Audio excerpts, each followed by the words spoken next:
Waking in the morning with a song on my lips, pulling out the paper, put the pen in my fingertips. We getting to the top, no problem. People united and the heart can't stop them. Sky's the limit, the whole tribe winning. Drop into the heart and get that vortex spinning. Grinning, rooting, our petals are blooming. The spirit is moving, now we're just moving.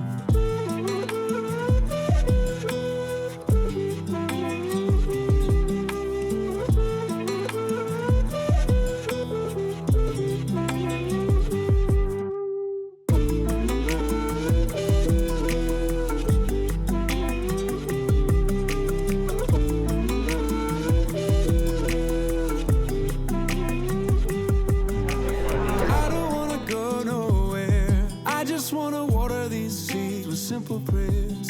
Get up early with the rising sun and give thanks for your loving when the day is done.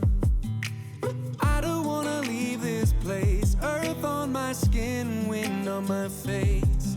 Kiss you underneath the crescent moon and give thanks for your loving when this life is through.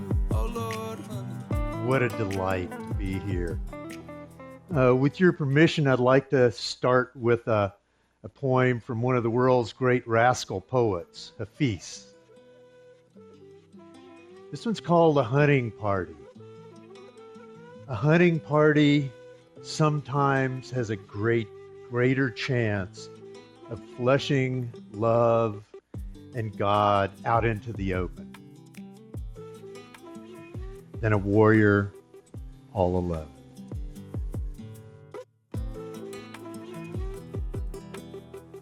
A hunting party has a greater chance of flushing love and God into the open than a hunter all alone.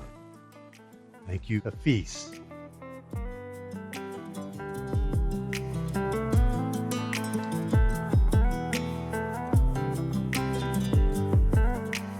I don't wanna go nowhere. I just wanna water these seas.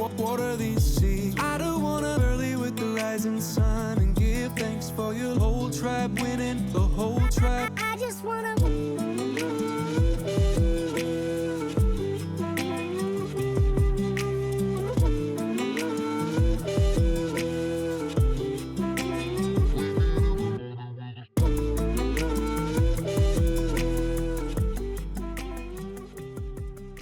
Today is present an outline of seed-saving techniques and go over the importance of seed saving. This is an example of abundance in traditional art, and I think the main focus, we need to save seeds to save our regional food supply. Food security is having your own seeds and not have to go out and buy them every year. Also, the trend in the industry is that we're losing so many varieties because seed companies are basically dropping unprofitable lines to sell you hybrids, and it gets worse from there. So let's just think about eating local food. I got, this is kind of a quote that I'll read. I don't read most of these, but it's poetic, and this is the bottom line. Saving seed is about keeping the circle unbroken, nurturing the spark of life, and passing it on. Our seeds tie us with past. With them, we preserve the future. In the simple, sacred act of saving seeds, we become the stewards of thousands of years of plant evolution. I love that. Thank you for this. Sure. And in my opinion, I do this so that people get information how to do it and the importance of why to do it. See, you're getting it. Good job. Good job.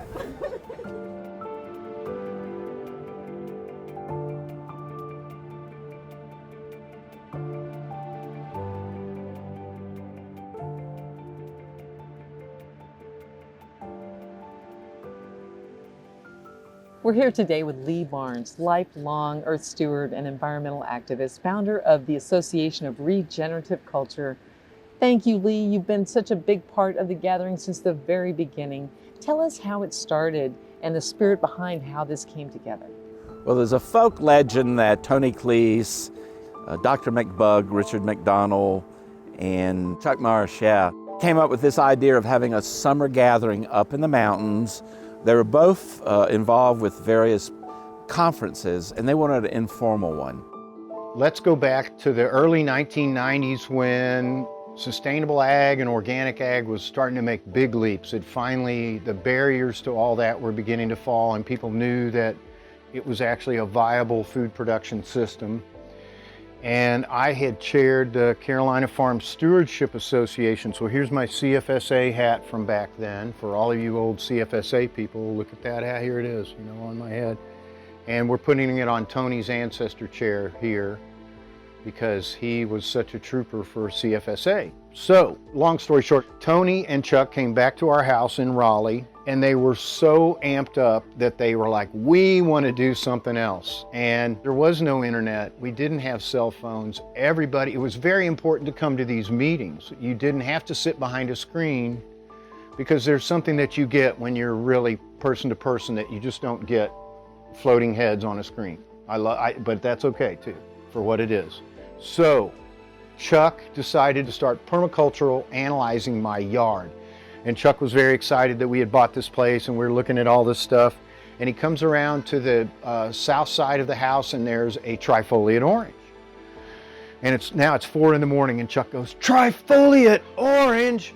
And then we go on and on about that, and he's digging. It's November, so we're digging in the base and we're pulling the oranges out of the leaves, and we take them in and make a really nice orange juice. And we finish up, but we'd stayed up all night. And in the meantime, those guys had come up with the concept of this event. They were the figureheads of this event. They were the yin and yang of each other. And so the CFSA side of it, most of the farmers in the coastal plain and in the Piedmont, this time of year, this early August period of time, also known as the Celts to Lugnasa, was a break in farming. All of the spring crops had gotten out and the fall stuff, and so there was a little bit of a break, and we wanted all those farmers to come up to Silo and just take a break.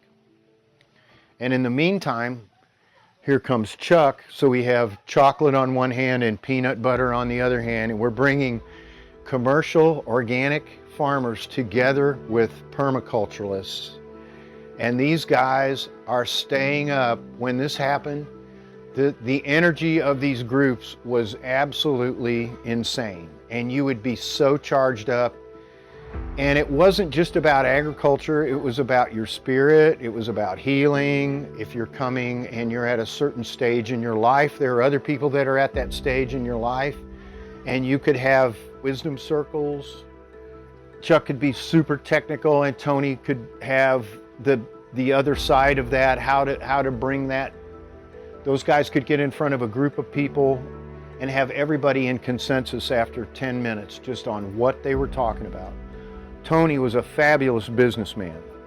So Tony could sit down with a farmer out here and say, okay, you have 2,000 hours this year, 8 hours a day, let's go. The guy's going, what? And Tony could break it all down. He would do enterprise budgets for these people, show them how to, do all this stuff. A lot of mostly what not to do. Chuck was the master designer and had the big picture where he could come in and take a piece of land and look at the ley lines and the contours and where the water sources were and listen to the land. And between those guys could come up with a really good sustainable design for people. And so it really became, and of course, for me too, having Patrick Battle there, Pat and I would always do a bug walk, and the Pat and Dr. McBug show is coming up, you guys, so that'll be another one that we'll do. And so the very first gathering was there in Silo. Tony and Chuck had gone down in March, and that began this whole thing. And over time, it moved to Earth Haven for a little bit, and came back to Silo. The gathering, which Chuck Marsh was part of forming, he did not want to use permaculture. He just wanted it to be a summer gathering of people. So this is the first shirt I made for the gathering, even though the first gathering was the CFSA, but this was our first. So it's a gathering of the frogs and the flies and the dragonflies and the fishes, and in the mountains, because we were in the Silo Mountains. So most of these shirts will have the mountain on it, because that's where we were gathering for the summer gathering. The gathering itself, I believe it was Antonius living in Silo for a while. He lived in Silo for a couple of years. He was doing some farming with Scott Paquin in the early 90s, and that's when the idea was emerged to have this gathering for people around the Carolinas and southeastern U.S. to get together and let's become a family reunion. I guess that's kind of what it was from the beginning. Just people who don't see each other too often. We got people from downstate to come up and come up here in the western mountains and chill out for a weekend in the middle of summer. And for those of us who've been going a long time, it is like a family reunion, because there's some people we see there and nowhere else during the year. So we started sending out postcards. You know, this is 31 years ago. You didn't have email. So we got addresses together and sent postcards out. And it's just evolved since then. People started bringing their extra organic produce. So we had the freshest organic produce in the state. Having all this great food, we eventually got professional chefs to come in and help prepare it. We keep the limit small because of the facilities to 100, 120, 30 people. And everybody that attends has to do a couple hours of community service. And everybody loves to be in the kitchen because that's where it's at. That's where the action, they're dancing, they're singing, they're putting so much love in the food. So I used to say it's all about the food, but I realize it's all about developing community.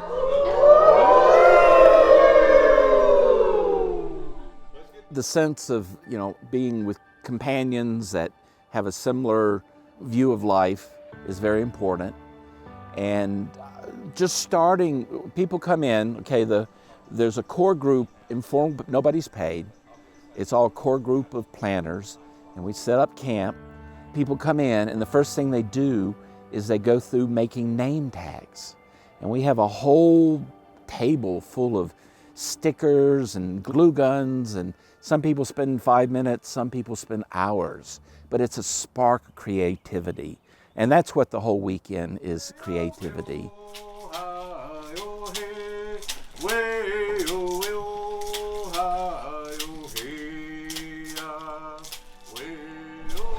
Do you like my name tag? I spent like 40 minutes on it. Whoa, Drew, looking pretty cool. So sharing the good meals, we ultimately have adopted and developed open space design, which we basically, within an hour, plan the meeting for the rest of the weekend based on people's wants and desires. People that want to share something, they don't have to be an expert, they just want to focus on a topic, and we break out into these groups, and it comes together very easily. Right, it's totally different. And so or we might do a hybrid. The boy and the girl standing side by side singing to Mother Earth. I'm really confused with this guy. And it can also heal bones. So if there's no... This is the 31st year, and half the people repeat, half are new. And so it's a beautiful combination of the elders being able to share to those people that need this information, and them charging the elders with, you know, why it matters, you know, their appreciation. This huge obelisk of energy. And he said, you know, for a person that knows what they're doing, this is the perfect opportunity to raise some serious energy and awareness.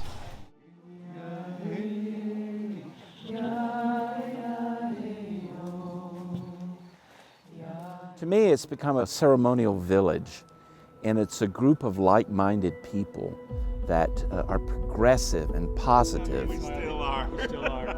I mean, we have some of the best herbalists and mushroom people, permaculturists, organic growers in the whole region. And people keep coming back. And that's what impresses me. And I think that's one of the things that makes me the happiest is when the families come back year after year. That tells me we're doing something right.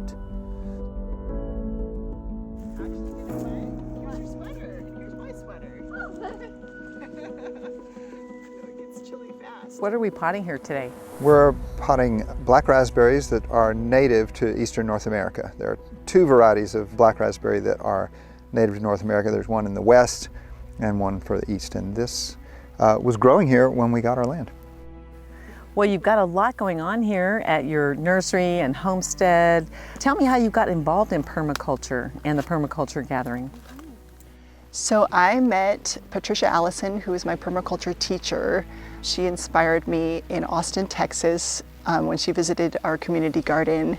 And I was so inspired, I decided to come see where she was living. And she described this eco-village called Earth Haven, which is next door. And I came to be a work exchanger with her. I was starting to take her workshops and help her organize workshops, and I moved into her house. So that was, I just hopped on the bus and we started going to permaculture gatherings. And oh, she taught at the permaculture gatherings from nearly the beginning. I think in '96. That's still quite a while ago. It's a long time. Yeah. So my introduction to permaculture was in '93. I drove to a workshop that Chuck Marsh was teaching. And I met Chuck and Peter Bain and Joe Hollis, and I was blown away by these guys. They were truly amazing teachers, and I was inspired even more. What a great opportunity. And so how many years have you been participating in the Southeast Permaculture Gathering and bringing the family along? That's such a beautiful part of it. So tell me how that experience has been for you as individuals and as a family, what some of your cherished moments are. I think my first permaculture gathering was 22 years ago. It's 2003 or 2004. We went to Arthur Morgan School, where most of them have happened, and it was just beautiful. I met a lot of people and was able to network there. I went with Patricia Allison, my teacher, and we camped and took all these, classes together and shared, and then I encouraged Otter to come with me, and we took our son, in 2012, and that was like a big world opening. I mean, they ask about it and say, when are we going again? So I think, they love being with children that also are just, back to the earth, and they really enjoy the activities. We'll have to ask them too, but they love Lee's dowsing class. They are, usually excited to go swimming or go for a walk in the woods, and they love it.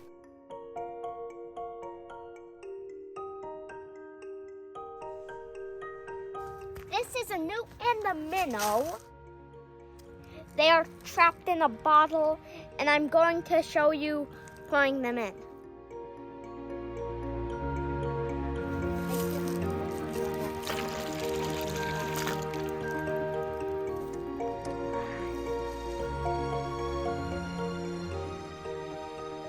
We are here today with Wyatt up at Bellyful Plants Nursery, a young gentleman who is growing up connected to the earth and learning all about plants and nature. Tell us what you would like to share about what you remember about going to the Southeast Permaculture Gathering. Well, I like the food pretty good, and I learned how to make my own dowsing rod out of a straw and metal. And I learned that dowsing rods can answer you questions, and I learned they can point the way to water. And also, I really like that you're interactive with nature. What are some other plants you like? We have a gumi over there, and you can see that mulberry tree behind me. And we have some black cohosh and golden seal down there. Oh, and some cherries, and some figs. Oh, and some anise hyssop that's in the greenhouse. Something we love is anise hyssop. Our son made chocolates with fresh anise hyssop a few years ago, and it's just amazing. It's just such a wonderful thing to come and munch on or smell, and Wyatt, our youngest 5-year-old, he likes to make a little burritos. Oh yeah, burritos. That's what he calls them. He has an herbal burrito recipe. Tell me about your little herbal burritos that you make. Oh, so in the spring, when the comfrey is sprouting very well, I sort of get some rosemary and hyssop and other things, and I roll them and I put them in the middle of the comfrey, and then I roll the comfrey up, and it tastes very good. So what do you remember about the Southeastern Permaculture Gathering? I saw you there and you were having so much fun. Tell me what you liked the most about it. Oh, so what I liked the most in the last one was where I caught that inchworm. You caught an inchworm? Yeah. And you were playing with some other kids. Tell me some of the things you do. Did you go on a plant walk? Oh, that time I missed the annual mushroom walk because I was so obsessed with the bug thing. Cool. Oh, and some other kids, they got a bug playground, and I got a bug catcher that's down at the house. So what do you like about living with nature? I saw you had a newt a minute ago, and you learned so much out here. What's some of your favorite stuff?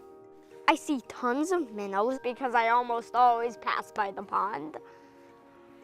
Oh, and every once in a while I see a bullfrog tadpole, and they're huge, and I saw 7 just this morning. So is there other fun stuff that you like to do at the gathering? Oh yes, I love all the classes.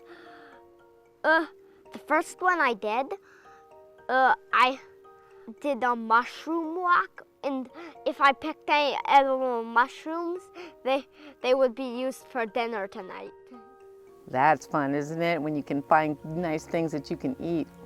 Yeah. They loved plant walks and the mushroom walks. Yeah, you get that community, spiritual village with shared values feeling. And it really does, at least for a little while, embody that sense of a real village setting that we all miss and need, right? It feels like a family reunion, like a better, like a family reunion with your spiritual family, exactly. Right? Because and whether people are new to permaculture or they're there teaching and they've been there from the beginning, it all just feels like, oh, we found our family. And so many people that I've met that they were at their first permaculture gathering, they're just astonished by how amazing it can be to come into a group of like-minded people and learn all this amazing stuff and get excited about going home and applying it. Yes.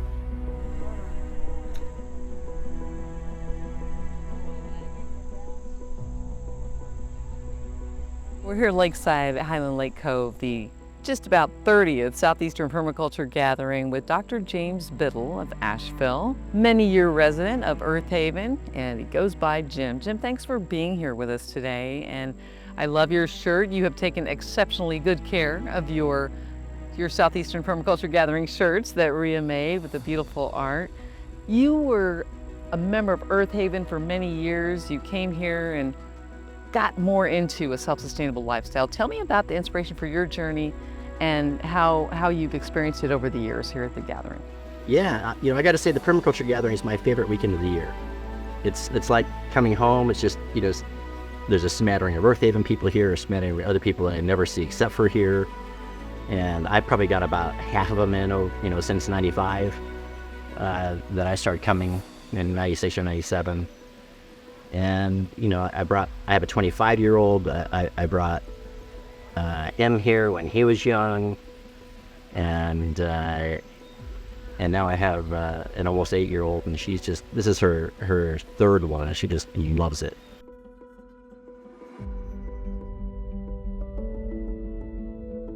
My name is Sage, and this weekend I like especially the food. The food here is really great, especially because I just moved from Texas, and Texas has less less spiritual and more like video games inside, not outside. So I'm happy to be here and now.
We're here today with Kelly Lockamy of Cedar Springs Farm. Kelly, thank you for spending time with us to share some of your feelings about the Southeast Permaculture Gathering.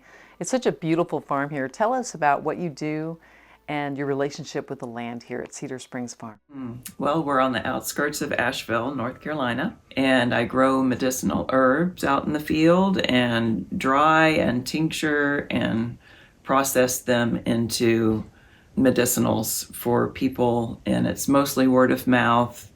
I work with people over the phone or, just in the community itself. So it's going on 31 years. How many years have you been participating in the gathering? Oh, I've lost track. I started in 2003, so I guess 21 years now.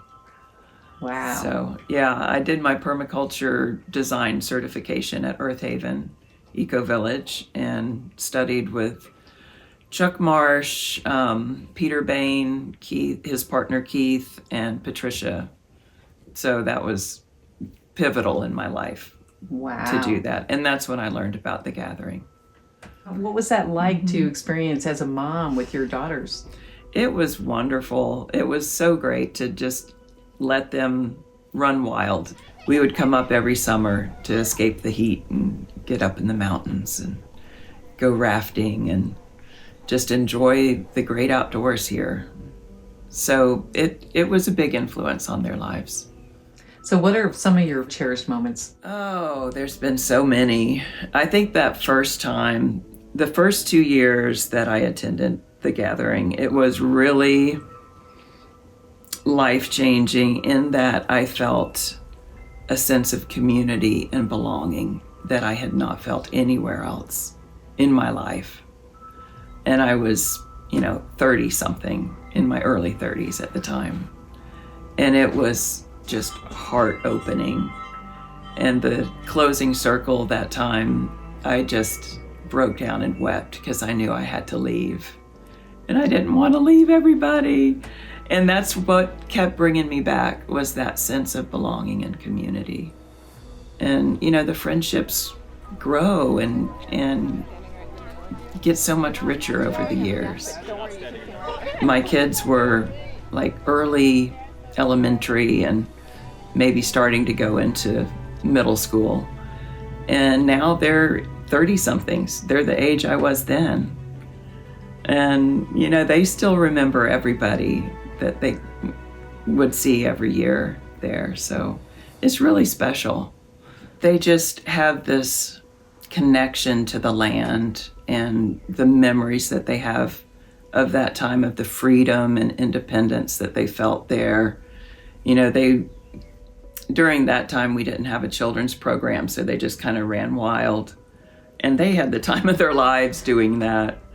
My partner, Tree Malpass, first year that I met him, he was with the kids down in the creek, covering themselves with mud from the creek. And they came back into the camp just glowing. They were just so happy to be covered from head to toe with mud. It was great for them. That's one of the great memories, right? Yeah. We do too little of that these days. Yeah, yeah.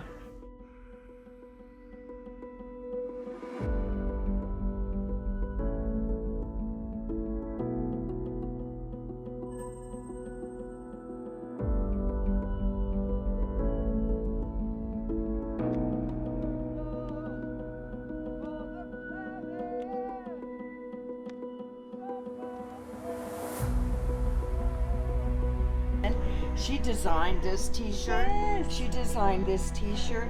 And if you see out there, all of those. And then this was 96. Just pollinator. Somehow the frog became a symbol. Chuck really liked frogs.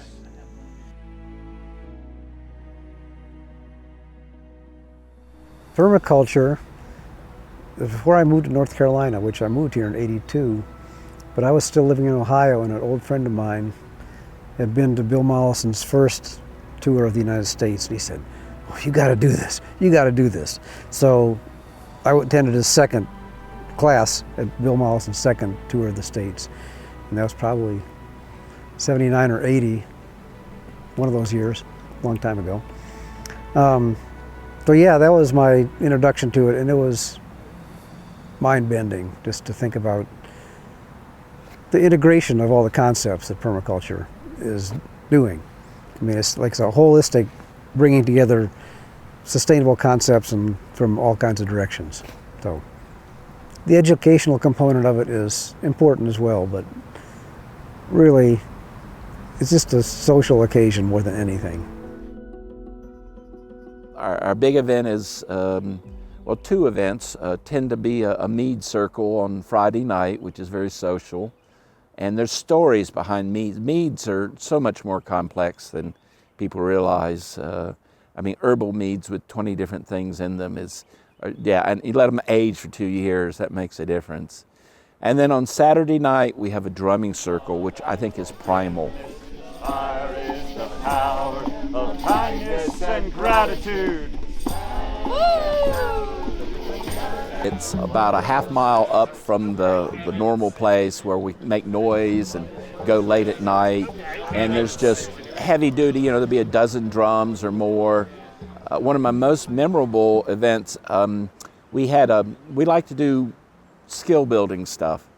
Had some great ideas. One was a bamboo sculpture. We built a giant hemlock woolly adelgid. It was 20 feet long, made out of bamboo. At the summer gathering, we talked about hemlock woolly adelgid. We used to talk about all the pests. We still do. Emerald ash borer is here. It's terrible. It's killing all the ash trees.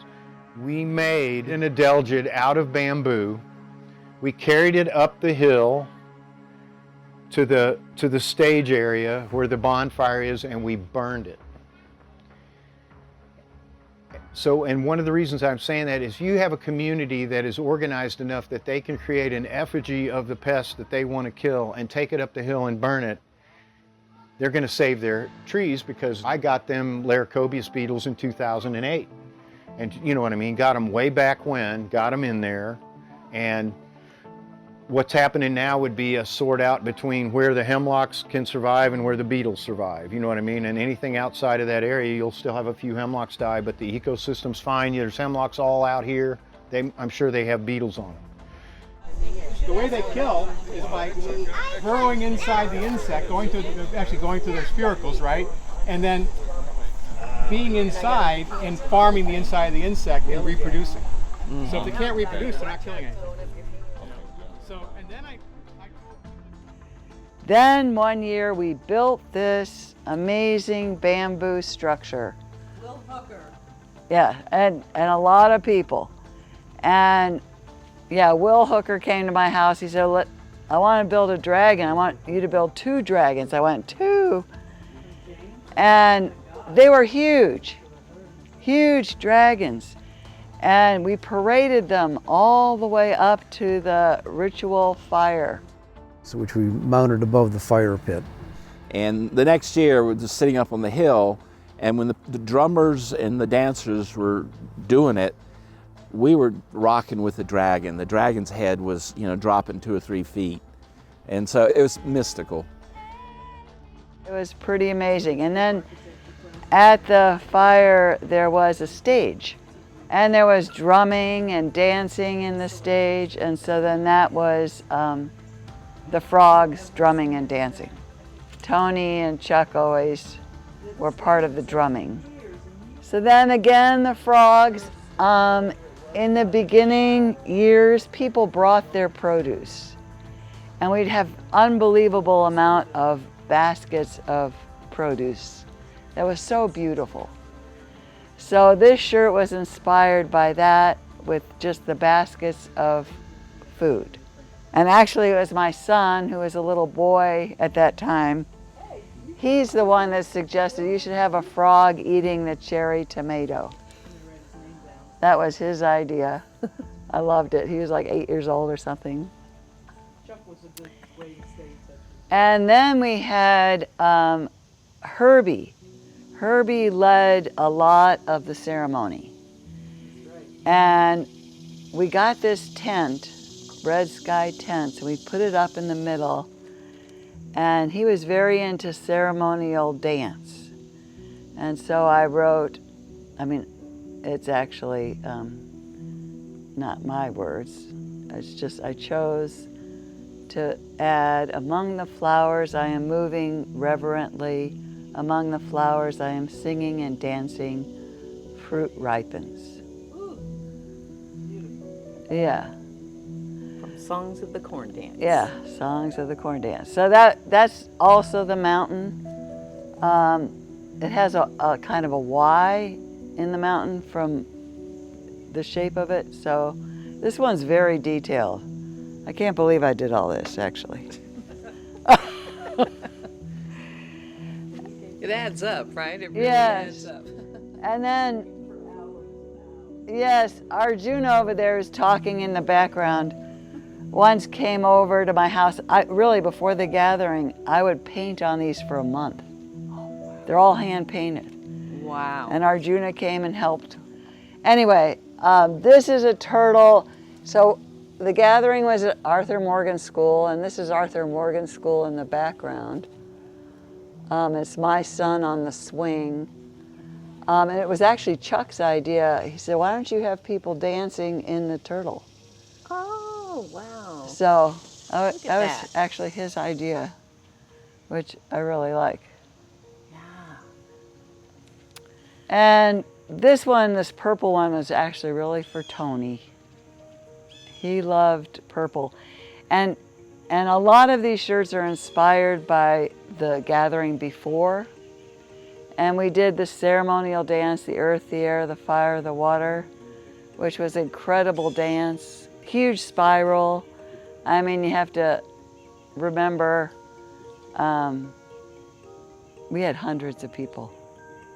So it was a lot more people than like here. So we did this huge spiral in a giant field, singing the earth, the air, the fire, the water, return, return, return, return. And people dressed in costumes, like water and air and fire, and that was great. So then in the year 2000, which was Y2K, right? Tony told me, he said, we're gonna have a lot of people, you better do a lot of shirts. And we had the least amount of people we ever had. I don't know why, but then I had a lot of those shirts.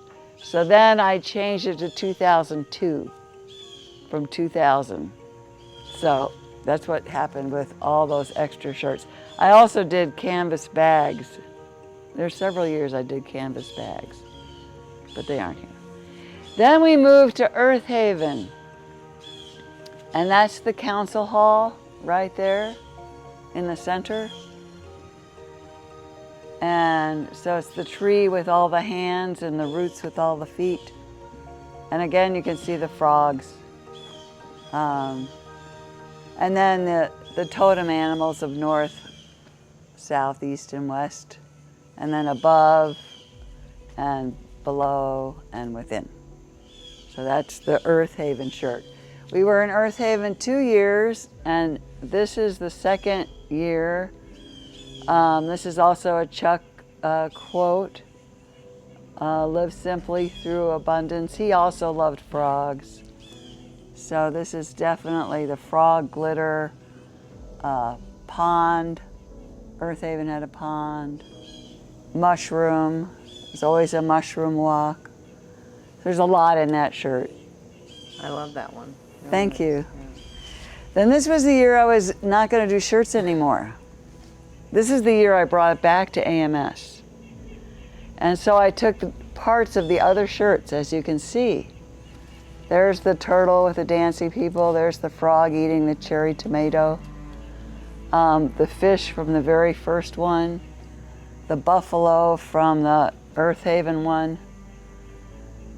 And put it all together. And this was going to be my swan song. Huh. But we got plenty more. We decided to keep going. Then this year, for some reason, I don't know where my creative mind was going, but I decided to do pockets. Oh. So they're pocket shirts. I don't even know why I did this. I mean, this is a lot of work. I had to paint both pockets. Oh, wow. And look at all that detail. That is huge detail there. I know. I'm crazy. Then I got simpler, of course, with this one, 2007. Everything the power of the world does is done in a circle. The sky is round, the wind in its greatest power whirls. Birds make their nests in circles, and the sun comes forth and goes down again in a circle. The moon does the same, and both are round. Even the seasons from a great circle in the changing and always come back again to where they were. The life of a person is a circle, from childhood to childhood, and so it is in everything where power moves. Black Elk speaks. That is great. Wow.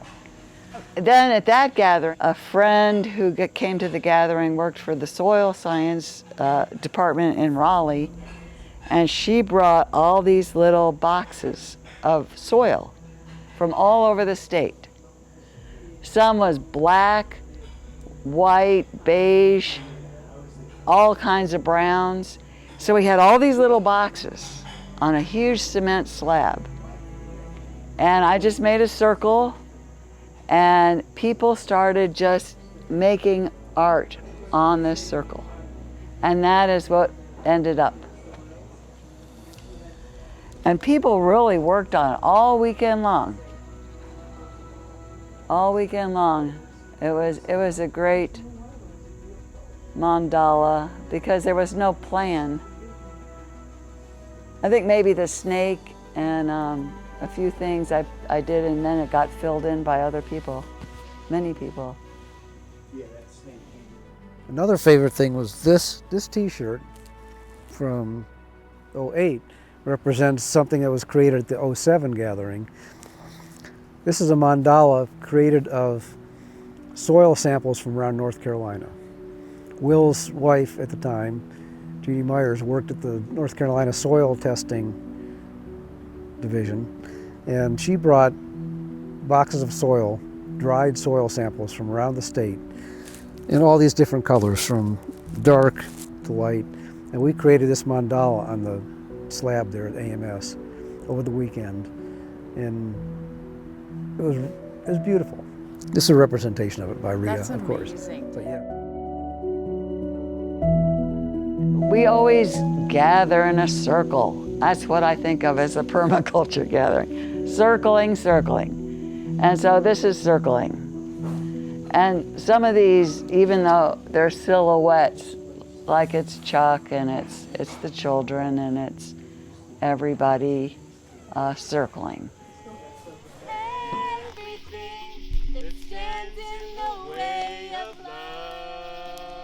We shall be known by the company we keep, by the ones who circle around to tend these fires. We shall be known by the ones who sow and reap the seeds of change, alive from deep within the earth. It's time now. It's time now that we thrive. It's time we lead ourselves into the well. It's time now. What a time to be alive. It's a great turning we shall learn to love. It's a great turning we shall learn to love. Gary, you've come up here many years. Tell us how many years you've been coming to the gathering. I think I started about 15 years ago, so it's a big part of my life. Yeah. And tell me what it means to you when you come up here and experience the people and the place. Well, I am a permaculturalist, which sort of means that I engage with nature in ways that are collaborative rather than simply controlling. So I have lots of gardens and I stick things in the ground that produce fruit in every place I can.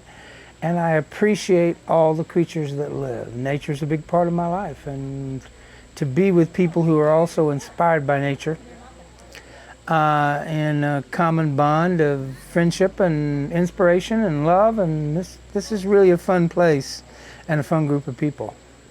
Yeah, and that's really the biggest draw for me, to be so engaged in deep community with people who have very, very deep things to say and experiences that are extraordinary.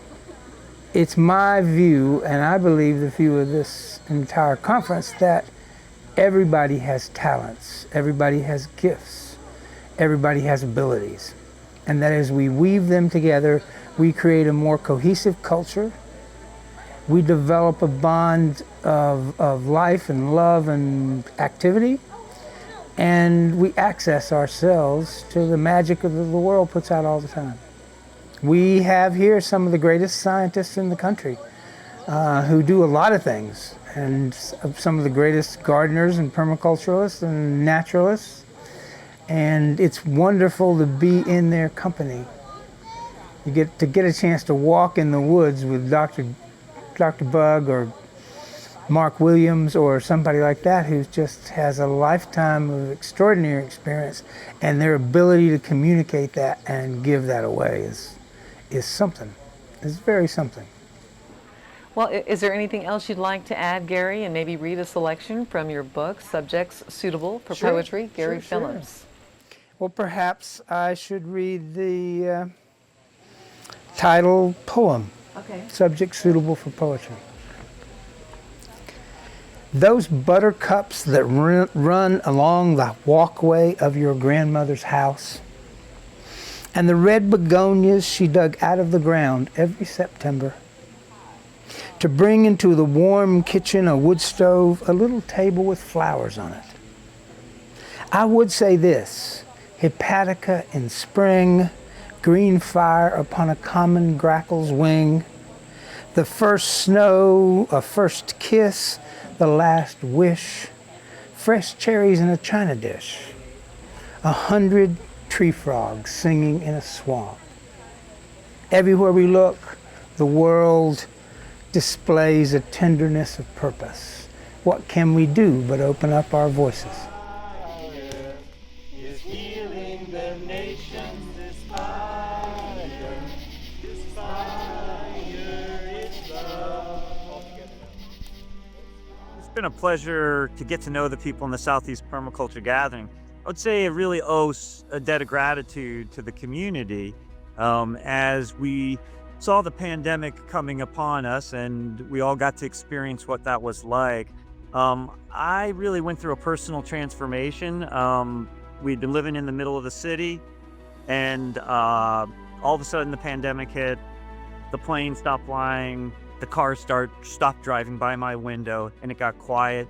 And I got some time to get in touch with myself. I spent an awful lot of time just walking alone in the woods, well, with my dogs, and with a book on tape by Wendell Berry called The Unsettling of America, which is just a beautiful and important book for me. And at that point, I decided to commit myself basically to getting in connection with the physical world around me in a new way, to really focus on changing the way that I related to the land and coming up with a way of living closer to it and enjoying what I grew up and just loving to be outside in nature. Love the of being able to produce even small amounts of food and grow it. And so through the pandemic, what's happened is we've moved out here to the North Georgia area, bought 4.5 acres, and I'm slowly moving towards a practice of permaculture, of regenerative agriculture, trying to replace all the inputs that you get at the grocery store with stuff that's right here. So I'm moving in that direction. And I would say that if it weren't for the Southeast Permaculture Gathering, I don't know if I would have been able to keep up with it, frankly. Every year now, I just really look forward to getting back together with the community, learning new tricks, sharing where my practice has gone, and just sharing seeds and understanding what other farmers in the bioregion are having success with and what I should try as well. So it's a critical piece of how I'm going to continue to grow as a practitioner of permaculture and regenerative agriculture.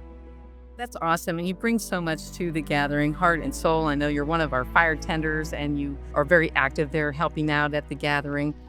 What really keeps you coming back? I would say it's got to be the food. Now, I don't mean that it's not just the food, but the food's awesome. And by the food, I mean the stories that come with it and the people that come with it. So often it's really just the local farmers that are enjoying the event that are either bringing the food and it was their hands that started the food from seed. And then we're kind enough to say I'm the fire tender, but really there's nothing more I enjoy than being a part of the whole process. So I spend a lot of time in the kitchen at the gathering and just love the camaraderie. And also just we're coming from a common perspective. We're there intentionally building community and building a better world, one that we get to create ourselves. So yeah, that's what keeps me coming back I'm committed. And that community, the community of the Southeast Permaculture Gathering is committed as well. First bell, gather up in the field by the oak.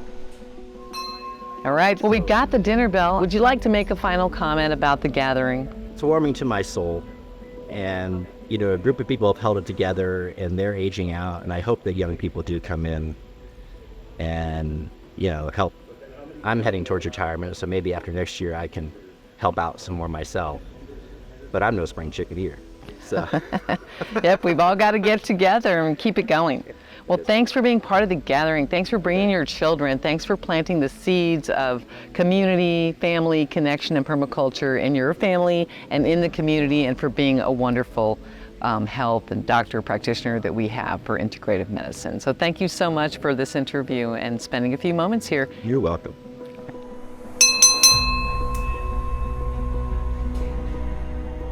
We'll make it do.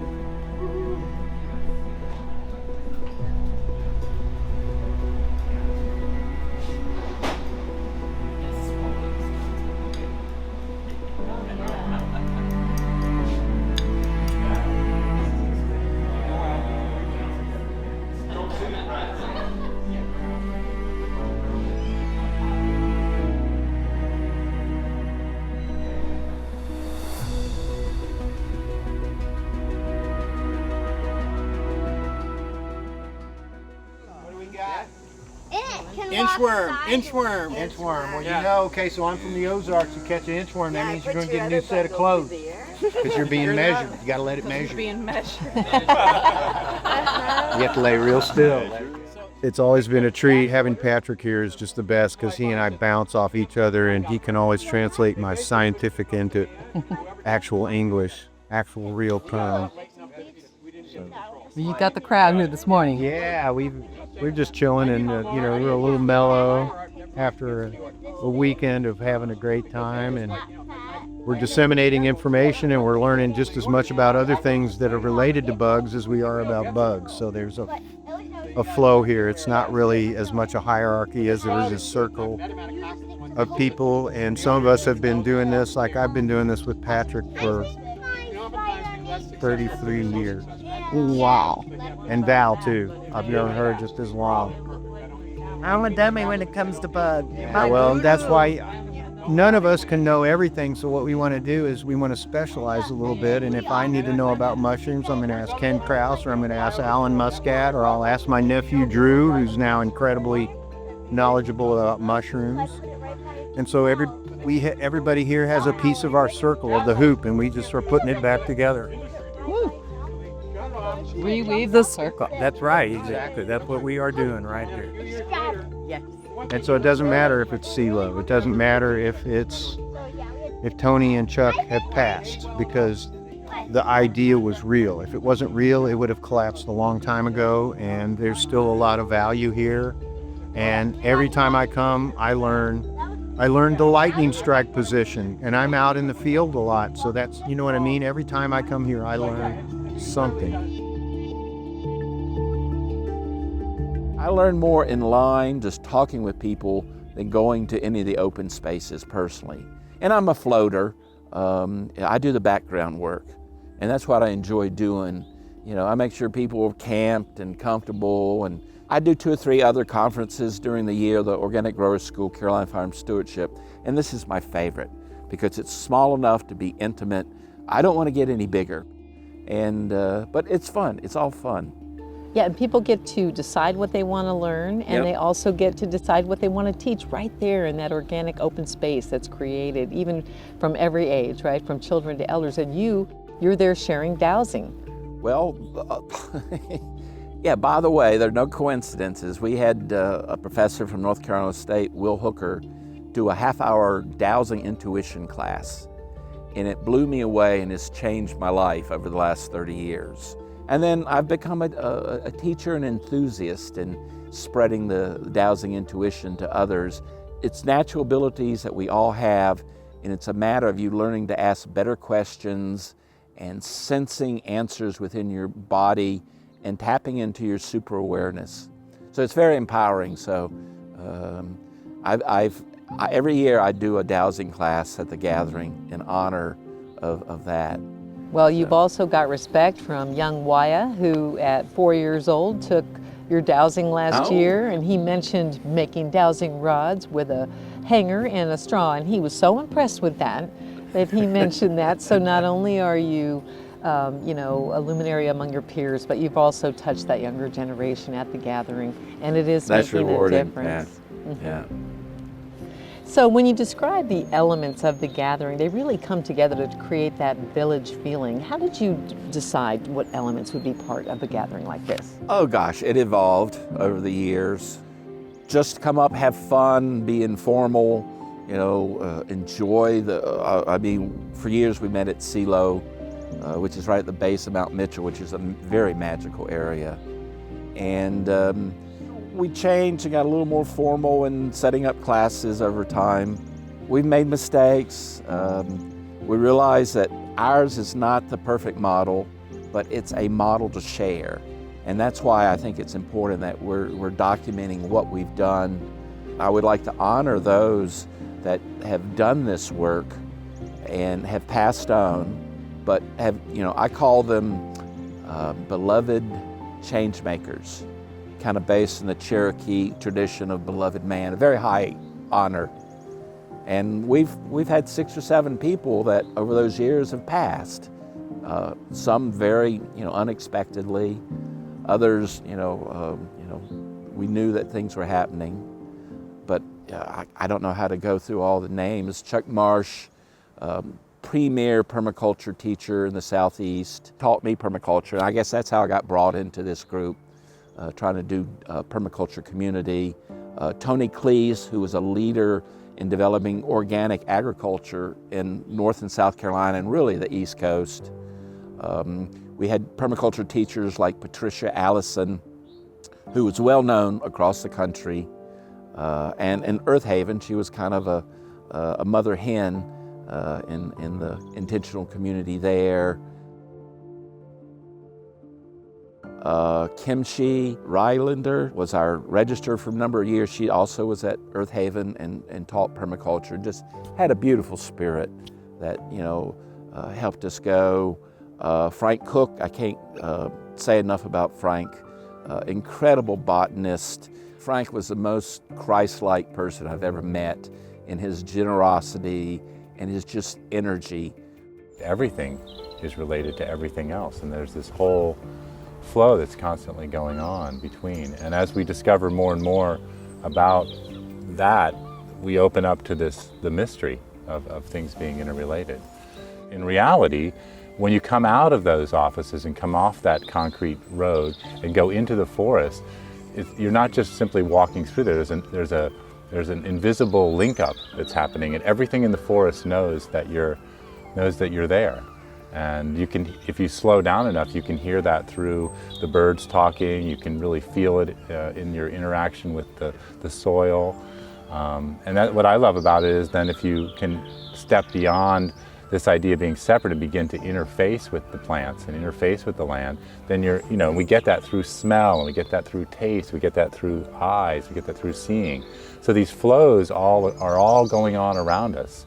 And this illusion of us being separate from that has, like I said, has had some benefits and has had some lessons in it, but we need to get back to that recognition that we're really linked up, that everything about us is related, and this knowledge is coming out. It's coming out in a beautiful flow right now within our culture. So, and then of course we look at our heart.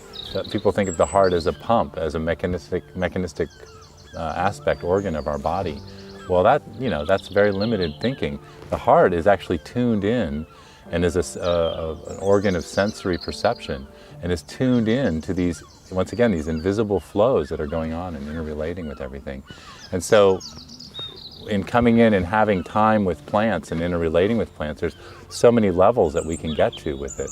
And there's an initial impression when people get turned on to plants that, oh, how can I use this? Who is this to me? What's this medicine? What's this food?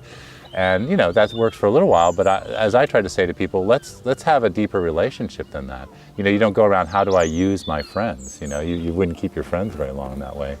So it's really kind of relating, and then the flow really starts happening when you start to really open up, and there's that term empath, to be empathic and to reach out and feel empathy and to go into the other organisms that are around you. And then there's this interplay that goes on, and that relationship, that interplay going back and forth between is how we're going to grow. It's really our next level of evolution.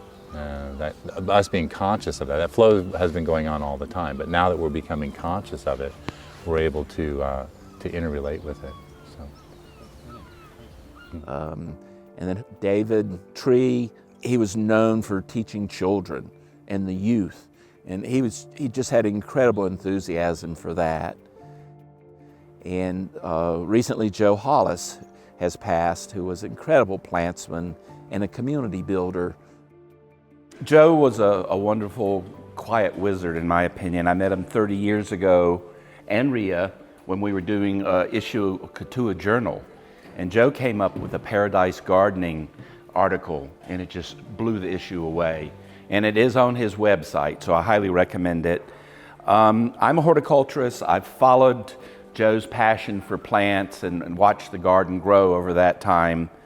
And I just like to share a couple things. A good part of what Joe got started, he started sharing seeds. And there are international seed associations and botanical gardens that you can share with. And that's how he got started, I think. And I was amazed at his diversity. I especially loved his book collection. I was glad to hear that some was saved in the house, and there's a project to document those. As I understand it, Joe's goals for the land was to help develop a consensus community of 5 or 6 people, and live primarily off the land.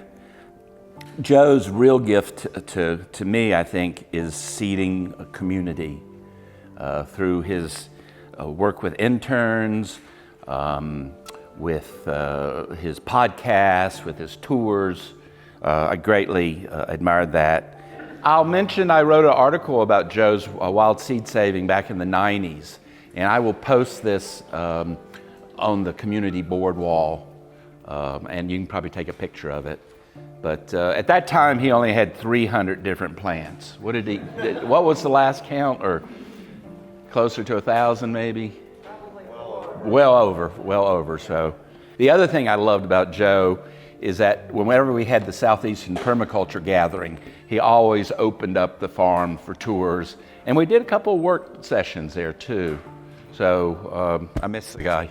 And more details people will follow with. So thank you.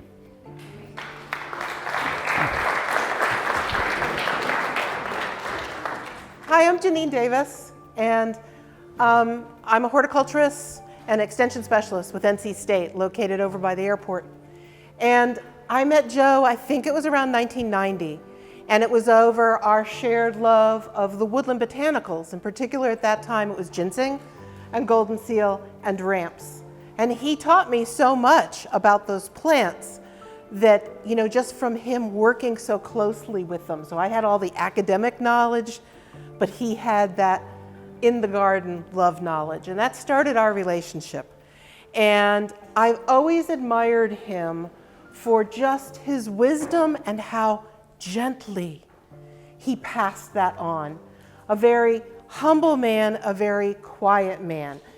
Joe was the driver, but there was an anchor and a son, and they were wonderful friends of ours, and the reason that I moved to the mountains was because of them. I don't have the words to tell you what these people mean in my life. And I am just one of hundreds of people that they touched. So I thank you guys from the bottom of my heart. Here.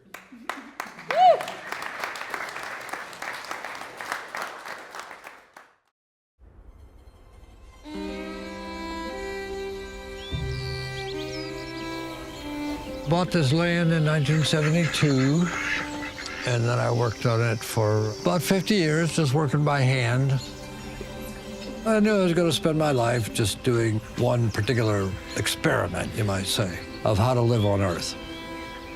The concept I came up with, called paradise gardening, easy definition would be the garden where everything you need is there for the taking. We had 2 years of COVID when we really didn't have enough help, and the garden's getting pretty overgrown. And then we had this horrible fire that destroyed, you know, the other half of my life work. I think I'm suffering from post-traumatic stress syndrome, and my health has really been bad ever since then. Part of my dad's legacy is the work here, and then the other part is influencing how people perceive the world. The idea all along has been to have this be not a one-man operation, but a small community. I'm not going to be around for a whole lot longer, so I'm rather urgently looking for the people that are going to inherit this place and take it over. I've been saying for several years to people that I'm ready to die, but I'd be torn because I love the planet so much, you know. So beautiful. Hard to tear yourself away from all this beauty. I grew up in Detroit. My family moved, is what got me to North Carolina. My dad was a professor, and he went to the Library of Congress for a while and decided he'd rather teach, so he came down to North Carolina. And so I came along with the family, because free tuition.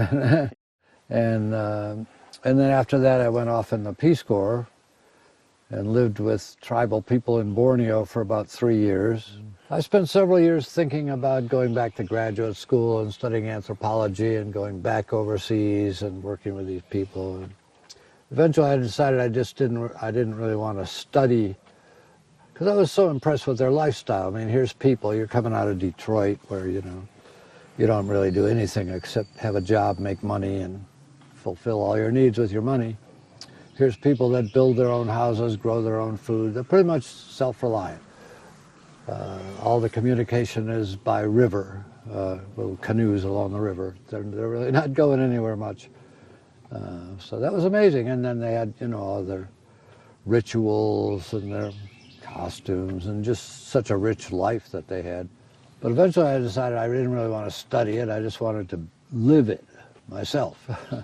So like, because they were all healthier and happier than people in America, with so little, making so little demand on the earth. You know, that's what we need to create. That's the next frontier. Like I made this paradise garden out of a couple of acres of land that was too rocky and steep. It had never been farmed. Nobody'd look at it. Now phase 2 is to have a community to take it over and run it.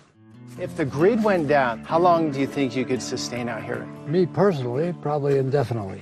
This is so cool. It's like a spaceship. People's first thought is all the stuff they're going to have to give up. What I want to focus in is all the stuff you're going to get. Fennel really good for digestion, and yarrow's good for wounds, and Echinacea everybody knows about. This was a very fun project. The biggest machine that's ever been on this land would be a chainsaw. Where do you think, as a society, where things are heading? I was very naive when I started. It's wanting a better life, but it's also being worried that the life you have back in the city is not going to work forever. mountaingardensherbs.com is his website. Incredible amount of information. I would say the best selection of Chinese and American medicinal herbs in the East Coast.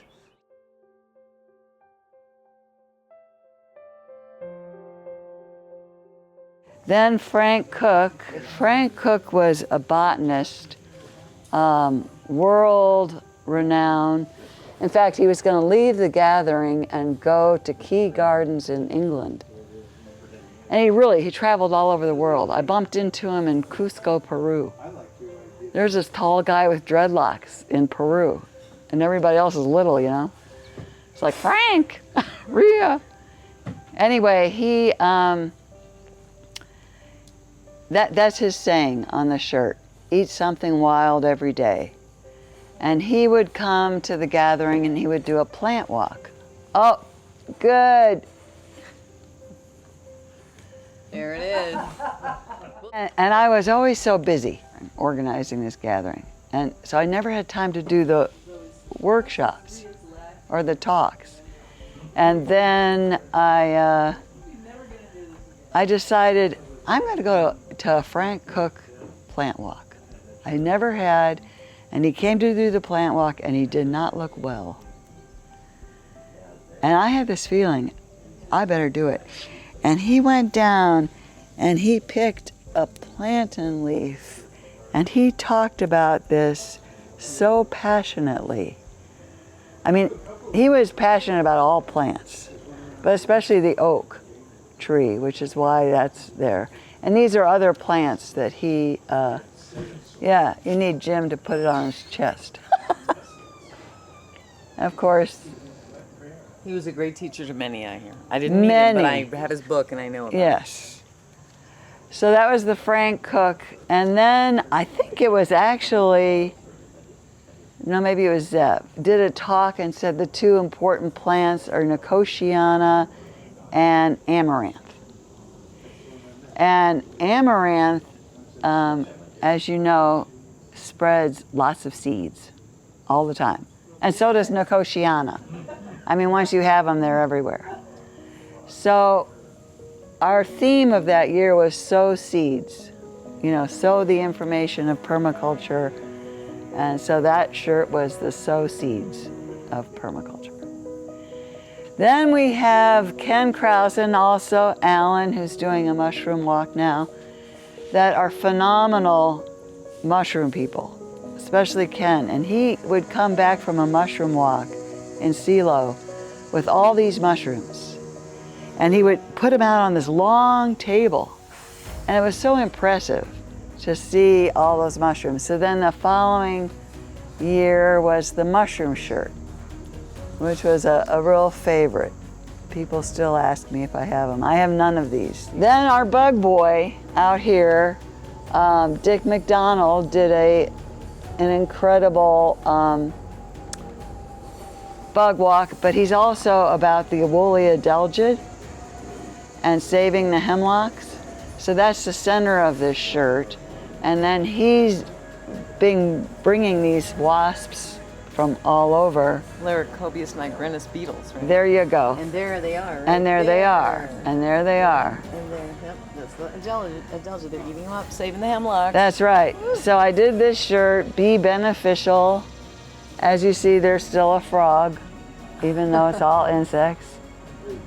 Yeah, I did this shirt, and then Dick wanted some for his friends and colleagues. Yeah, Dr. McDonald is very proud of that shirt. I know. And he wore it yesterday during his interview, and he was showing me everything on the shirt while he was talking. Well, I had to do a second printing. Oh, God. A second run of that. Anyway. Then somebody gave a talk about hugel culture. And I didn't really know about hugel culture until the gathering. You know, you always have some information.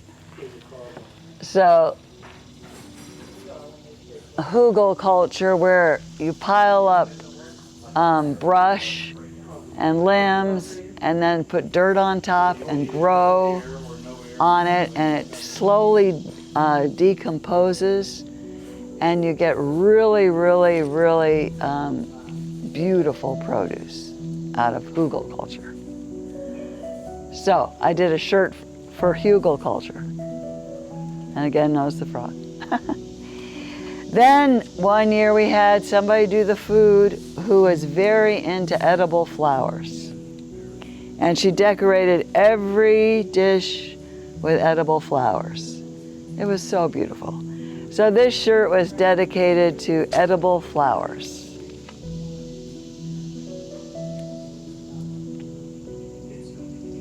An edible flower mandala. Yeah, violets, nasturtium. And borage and daylilies and calendula. And, yep.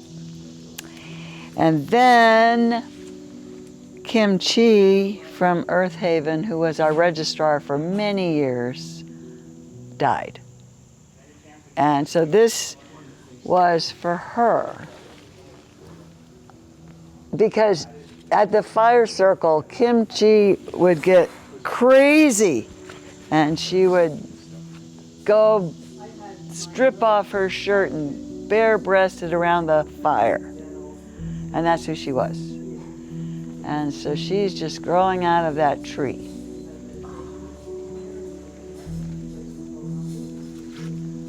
I didn't know her, but I remember when she passed. Uh-huh. And then, of course, we had the year when Chuck and Tony died and Patricia died. And so this is the big memorial shirt, Seeds of Our Ancestors. And Chuck is saying we grow gardens to cultivate people's hearts. And Tony said, strive to be a solutionary. I love that. And they're planting. And then this is the spirit of all that have passed. So that's Frank Cook and Kim Chi and Tree and Tony and Patricia. Then I was grieving. That is so beautiful. I just want Thank to cry you. when I see Thank it. you. I love Chuck. I did too. I really love the Chuck shirt, man. That's a really beautiful shirt. Thank you. And the organic certification system is about protecting the integrity of the word organic so you can make a premium as a farmer and consumers can find you. So I encourage you to see certification as something that will help you be a better farmer and access more market opportunities. Oh, very much, you're a great honor. Stay with us as we weave love and reveal ourselves as His precious garment. Thank you, Hafiz. So this presentation and the work that we're engaged in with Grow Food Where People Live is basically a project to make sure that all our fellow citizens have the chance to reveal that precious garment that they are. And so then I was grieving. I was kind of done with the gathering. I needed to walk away. Chuck and Tony died. Patricia, who led our songs. I mean, it was just, okay, I'm done.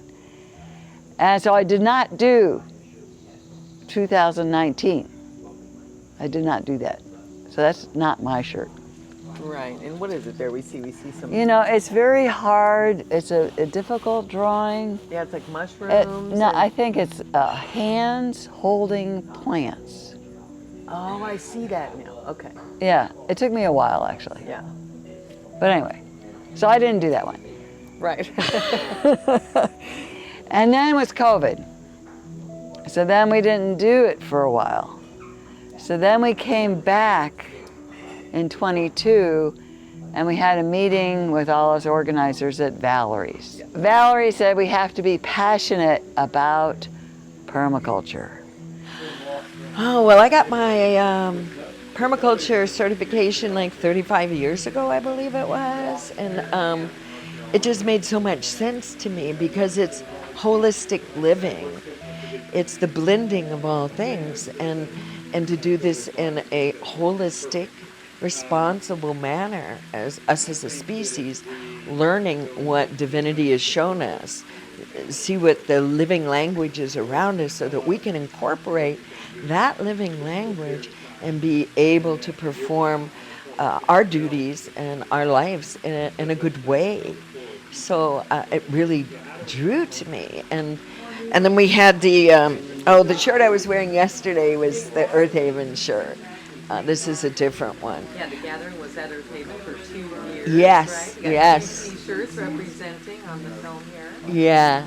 So it means the world to me to know what holistic living is. A lot of people have no idea really what that is. And the environment that we're in. I mean, look at the fires and the floods and things that are going on, and people are like, no, there's no climate problem at all, right? I do believe in miracles, but we really don't have much to leave to future generations. And we've got to wake up to this. And so having these gatherings is a way that we can bring in new people, the young people, and give them a hope for the future. We're here today with Robert Idas, land steward of Eagle Feather Organic Farm and Botanical Sanctuary up near Marshall in Madison County, North Carolina. Robert, you've been a great leader in our community with helping to learn how to steward ginseng, golden seal, and other forest wild herbs. I'm so glad you're here. You've been an important part of the gathering. For how many years have you been coming to the Southeastern Permaculture Gathering? Since the second year. I missed the first one. And it's interesting, I'm also the one of the last people who were involved with this gathering who saw Bill Molson at Long Branch Environmental Center. Chuck was in that class. And here I've brought a whole bunch of plants from my nursery so that this area in southern mountains of North Carolina would accept easily some of the plants from the northern mountains of North Carolina. And it's a good way of sharing and creating more botanical sanctuaries with more diversity, which is a common theme of the gathering, trying to bring in new people now is a main goal to share, and also the knowledge of how to, of the growing of medicinal plants for human consumption is a goal. And so I think that we're,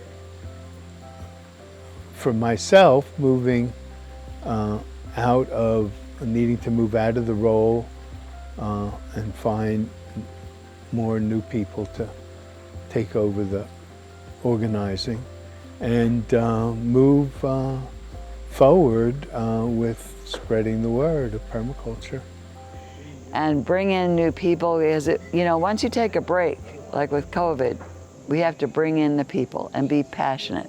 So I did the passion flower and live with passion. That was my first shirt, my first gathering. And my whole thing is live with passion, and so it was just so beautiful. I love it. Thank you. Love the colors. Yeah, I love the color of that shirt. And I feel the spirit of Chuck and all those others. Oh, so it's yeah. so strong. You really feel the legacy. Totally. So look at this body of work. Yeah. So what, I mean, you can't believe you did it all. You did do it all. I did do it all. What do you have to say as a capstone of this? I mean, looking at all of this. Well, really, you know, history. it's history. It is history. It's 25 years of history. Rhea's wonderful, yeah. So this is a great community legacy. And if you had one wish for this growing into many other gatherings and being the seed that we want it to be for more permaculture style gatherings in many, many places, what would be your greatest wish that you could have that it could be a result of? My efforts at education is to, you know, here's the facts, this is how I learned them, it's two-dimensional. Here's the next step of learning. And lastly, you got to enthuse people. Why make a difference? So that's what I hope I can do, is help enthuse others to make this happen. And through some other nonprofit, it's happening. So I'm very happy about that. And I'm getting older and can't do what I used to do, so I definitely need to mentor in new energy. And I'm looking forward to people that have a passion, who want to get into something like this. And that's what I see the future for the gathering, is to continue to serve Western North Carolina, multiple states, and hopefully enrich the next generation. I know you've interviewed a couple of families with, very young kids and like kids that went through it, in their teenage years. And I think you'll have a sense of what it meant to them. And that's the enthusiasm that I hope to see happen. Yes, enthusiastic participants, that's what we need, right? Yeah. Well, Lee, it's such an honor speaking with you. Is there anything else you'd like to share about this whole topic, and anything else you'd like to let us know about as we wrap this up?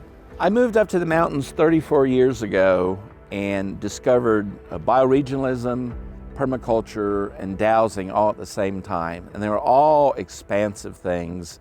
Learn about your life place and respect it and try to help it. And reduce your consumption. Of course, permaculture ethics are, care for the earth, care for people, and what is normally said as fair share, actually the original version was reduce consumption and population.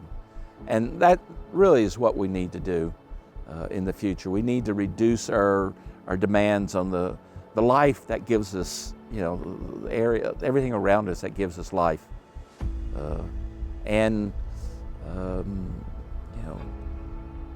Make a difference, do something. Just do something. Well, I think getting together in community gives a soul a certain kind of satisfaction of being seen, of seeing others, of participating with equity in a fair way. I think it satisfies a person to the point where it does make it so much easier to quit chasing after consuming meaningless stuff, because the soul needs that connection. And I think that's how we've actually gotten into this whole problem of overconsumption, is by separating people from each other and the earth. And so it makes it the unfillable void, right, of dysfunction. And so by reconnecting in community and reconnecting with other communities and with seeds and with experiences, it really is a satisfying soul remedy that I think makes it so much easier to, when you're in love with nature and you're in love with good people and good community, you don't crave all those other things. It's only when we're sad and disconnected that we open up addictive tendencies. You just picked up on what I wanted to throw back at you. What do you want to do? And you've just said it, I think. Yeah, to truly inspire people to be passionate about loving the earth and each other, to follow their heart's divine purpose, and to be willing to go out there, live it, and celebrate it, and make those powerful changes, as you said. And can we plug your nonprofit too? Well, it's Eartheart Network, and Eartheart Network has been a 42-year-long vision in my life. It's all about really inspiring people to listen to their heart, follow their passion and purpose, and to trust that and to find community like this. And that's why I find the gathering such a fulfilling experience, to get people to really stand up for the earth and each other and be able to create a more sustainable culture, a regenerative culture, as we now are saying more often, and to really find that soul-satisfying connection and community, like we said, and then also being a voice for nature. Nature, you know, we and the indigenous that came before us. in, you know, whole forests being chopped down for what? And, you know, being that voice for nature and a platform for indigenous voices to be heard. Because 80% of where our most precious ecosystems are left is where the indigenous people are and are threatened. And right now, to care for the earth and to be out there doing it is one of the most dangerous things you could do. Why have we made caring for our planet a dangerous and ostracizing thing? Well, we need to reverse that, right? By building these beautiful community gatherings and uplifting each other, just like here today at Fat Ninja Food Forest here. We are surrounded by just hundreds of perennial plants and a wonderful caretaker, George, who has allowed us to be here today. And he's really living the life. And when visiting Peggy and Otter and the children up there and near Black Mountain, you know, they're living the life. And, you know, visiting Kelly, that's a truly rich life. When you're connected to the earth, you value and respect all life, and you find your place in it. And isn't that something to celebrate? Beautifully said. Well, Lee, I am so happy to be part of creating this film. I hope it does, in fact, inspire so many others to not only participate, but to live that life on their own and explore the richness of it. Thank you.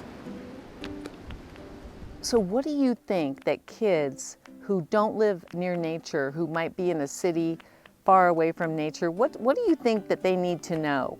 Well, I think they need to know the need to protect the environment and not to destroy it. And like the need to plant. And I think this permaculture gathering might very much help them. Right, showing them how they can do that, right? Yeah. All right, well, thank you for talking with us today. Born to fly, born to fly. No need to keep our wings tucked inside.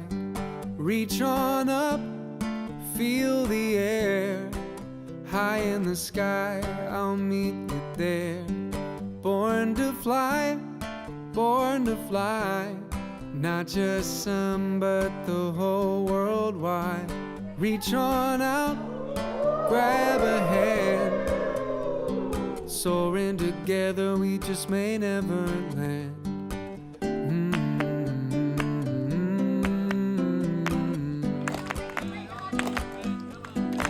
So go viral, go spread ourselves out. Take this revival out there into the world. This is what we're here to do. And it's never too late. Begin today. Begin this weekend. Begin again now. Thank you so much.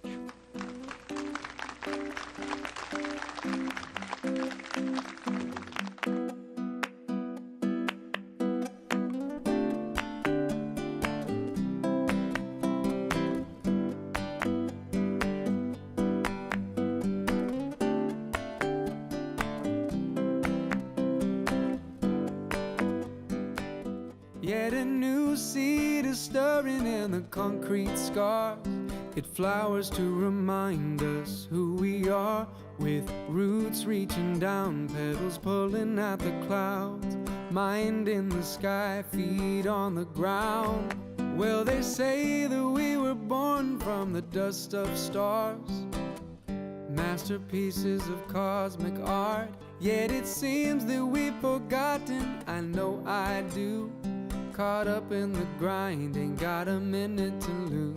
That's when I take to the forest, singing with the birds in chorus. We are bold, we are brave, with courage in our veins and thrive written on our DNA. Born to fly, born to fly.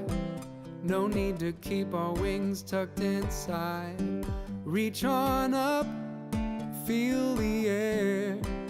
High in the sky, I'll meet you there. Born to fly, not just some but the whole world wide. Reach on out, grab a hand. Soaring together, we just may never land.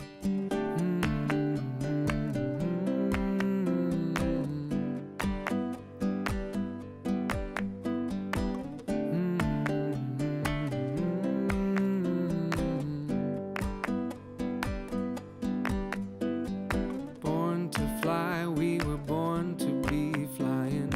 Born to fly, we were born to be flying.